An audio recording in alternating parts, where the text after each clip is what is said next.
হে everyone, দেখো আজকে আমরা বানাবো লিটে মাছ। ফার্স্টে মাছটা ভাজতে দিতে হবে, কড়া কড়া করে ভাজতে দিতে হবে, বেশ কড়া কড়া করে ভাজতে হবে, বারবার উল্টানো যাবে না। এই মাছটা খুব নরম নরম হয়, তো ভেঙে যাওয়া হয়। একদিকে আলুটা মাছটা খেতে খুব ভালো ছিল, দিয়েছি ওইদিকে মাছটা ভাজা হচ্ছে ততক্ষণে। এটা মাছ পেঁয়াজ দিয়ে নিতে হবে, আলুটা শেয়ার করে পেঁয়াজ দিয়ে আমি রান্না করছিলাম। একটু আলু পেঁয়াজটা একটু বেশি বেশি করে দিতে হবে। আলু খেতে ভালো লাগছে, স্কিপ করে দিতে হবে। বলে আমাদের বাড়িতে আলুটা পছন্দ করে, তো সেই জন্য আলুটা দেওয়া আর এর সাথে পেঁয়াজ দেওয়া হয়েছে। খাবে? আচ্ছা, একটু লবণ দিয়ে মাছটা ভাজা দেখছে, আর আমি হচ্ছে মাছটা খাবো। মাছ খেতে খুব পছন্দ, তাই তো মামা? সব কিছু ওকে বলতে হবে। একটু লঙ্কা গুঁড়ো দিয়ে দিলাম, একটু লঙ্কা গুঁড়ো দিয়ে দেওয়া হলো। এবার নাড়তে লাগলো, একটু লাল লাল হয়ে যাক। হ্যাঁ, লাল লাল হয়ে গেছে তো, দেখো।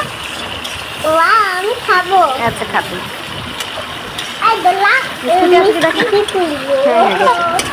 যত দরকার।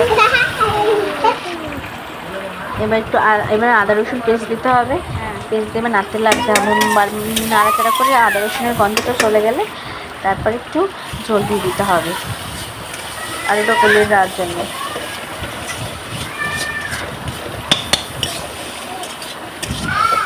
ভালো করে মশলাটা কষিয়ে নিতে হবে। টমেটো দেবো, এবার টমেটো কুচি দিয়ে দিতে হবে। টমেটো কুচিটা দিলে ভালো লাগে, আমাদের সেদিন টমেটোটা ছিল না, আইটি টমেটো দিলে বেশি ভালো লাগতো। এটা বেশ তেল ছেড়ে দিলে একটু ঝোল দিয়ে দিতে হবে, যাতে আলু লেগেছে মানে গলে যায়।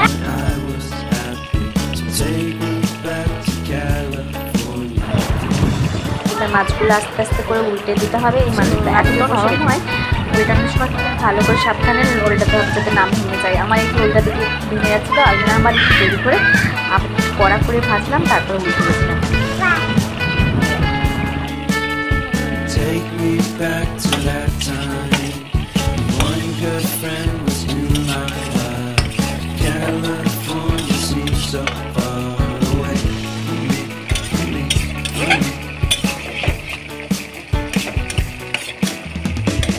My first album came with the singles money.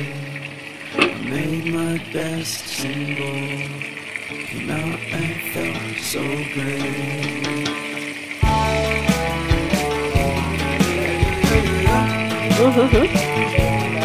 হ্যাঁ,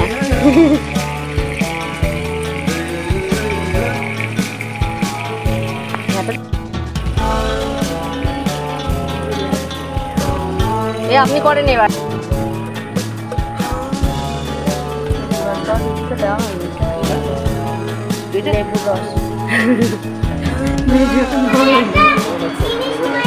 এবার মাছগুলো আস্তে আস্তে করে ছেড়ে দিতে হবে। ঝোলটা ফুটতে থাকবে, তখন মাছগুলো ছেড়ে দিতে হবে। যখন আলুটা ভালো করে গলে গেলে তখন দিতে হবে। ভালো করে টকবক টকবক করে ফুটে গেলে এটা কমপ্লিট। মাছটা যেহেতু নরম, তো বেশিক্ষণ রাখা যাবে না ঝোলের মধ্যে। ঝোলটা বেশ ফুটবে, মাখো মাখো হয়ে যাবে, তখন মাছগুলো ছেড়ে দিতে হবে।